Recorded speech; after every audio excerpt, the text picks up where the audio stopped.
Assalamualaikum warahmatullahi wabarakatuh. Sebelum kita memulai pelajaran, alangkah baiknya kita berdoa terlebih dahulu agar ilmu yang kita dapat bermanfaat. Bagaimana kabar kalian hari ini? Jangan lupa untuk tetap terus menjaga kesehatan dengan cara mengikuti protokol kesehatan. Kompetensi dasar 3.3 menganalisis keunggulan dan keterbatasan ruang dalam permintaan dan penawaran, serta teknologi dan pengaruhnya terhadap interaksi antar ruang bagi kegiatan ekonomi, sosial, dan budaya di Indonesia dan negara-negara ASEAN. Tujuan pembelajaran 1. Peserta didik mampu menjelaskan pengertian dan distribusi pendapatan. 2. Peserta didik mampu menjelaskan program redistribusi untuk pemerataan distribusi pendapatan di Indonesia. 3. Peserta didik mampu menganalisis beberapa alternatif praktik redistribusi pendapatan di Indonesia. Baik, di sini Bu akan menjelaskan materi tentang pendistribusian kembali atau retribusi pendapatan nasional.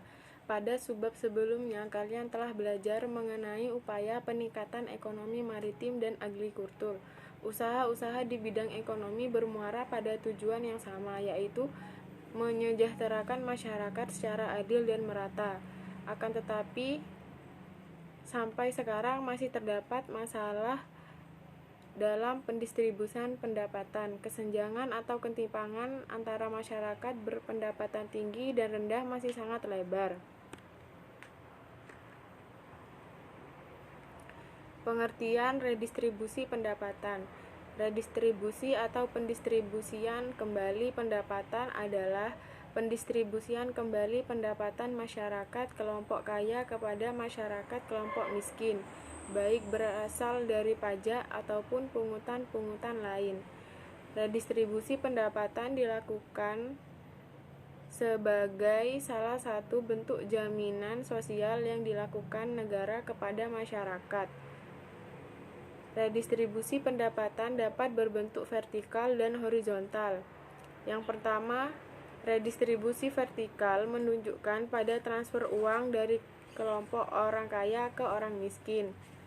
Yang kedua, redistribusi horizontal adalah transfer uang atau antar kelompok, yaitu dari kelompok satu ke kelompok lain.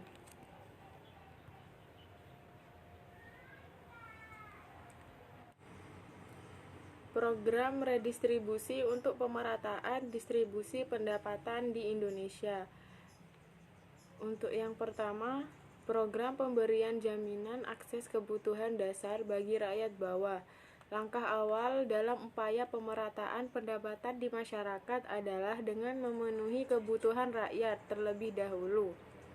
Kebutuhan tersebut adalah mencakup kebutuhan dasar, yaitu sandang, pangan, papan, akses kesehatan, dan pendidikan.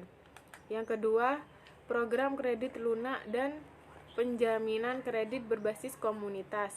Pada tanggal 5 November 2007 telah diresmikan program kredit usaha rakyat. Kebijakan ini tentunya merupakan angin segar yang sudah lama ditunggu oleh masyarakat, khususnya usaha mikro dan usaha kecil. Kebijakan ini diharapkan dapat membantu masyarakat golongan menengah ke bawah sehingga dapat menjadi wirausaha yang mandiri serta membantu mengurangi persentase penduduk miskin di Indonesia. Yang ketiga, pengembangan usaha atau industri kecil. Ada beberapa alasan mengapa usaha kecil perlu dikembangkan, yaitu yang pertama, usaha kecil menyerap banyak tenaga kerja. Yang kedua, pemerataan dalam distribusi pembangunan. Yang ketiga, pemerataan dalam distribusi pendapatan.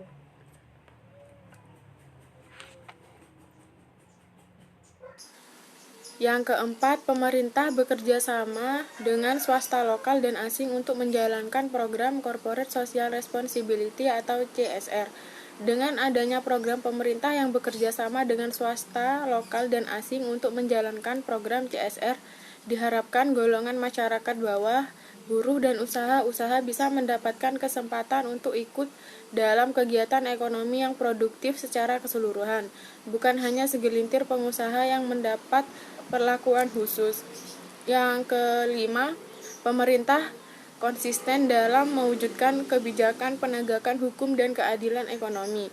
Peran pemerintah sangatlah besar sebagai pembuat strategi dan kebijakan-kebijakan dalam menciptakan pembagian pendapatan di golongan masyarakat yang lebih merata, dan berperan secara aktif dalam pelaksanaan program pemerataan pendapatan di masyarakat serta secara konsisten mewujudkan penegakan hukum. Beberapa alternatif praktik redistribusi pendapatan di Indonesia. Yang pertama, subsidi. Dalam rangka pendistribusian pendapatan, pemerintah berupaya untuk mendorong usaha kecil dan menengah agar tetap hidup dan memiliki daya saing. Maka dari itu, pemerintah memberikan subsidi baik berupa potongan harga ataupun memberikan tambahan modal kepada produsen. Yang kedua, pengenaan pajak. Selain pemberian subsidi, cara lain yang digunakan pemerintah untuk mendistribusikan pendapatan adalah dengan cara pengenaan pajak. Pajak merupakan sejumlah uang tunai yang dibayarkan oleh rakyat kepada negara yang sifatnya dapat dipaksakan berdasarkan undang-undang. Pajak yang diterima pemerintah digunakan untuk membiayai pembangunan dan hasil pembangunan inilah yang akan kembali ke rakyat.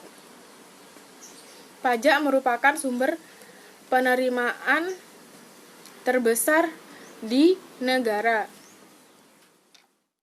Kesimpulan, hasil pengembangan berbagai sektor dan aktivitas perdagangan perlu didistribusikan kembali pada masyarakat secara adil dan merata sehingga tercapai kesejahteraan masyarakat.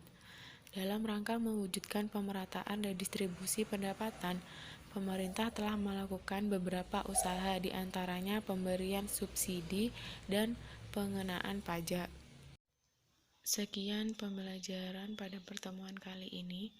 Untuk pertemuan minggu depan, kita sudah memasuki bab 4, yaitu tentang perubahan masyarakat Indonesia pada masa penjajahan dan tumbuhnya semangat kebangsaan. Sekian, terima kasih. Wassalamualaikum warahmatullahi wabarakatuh.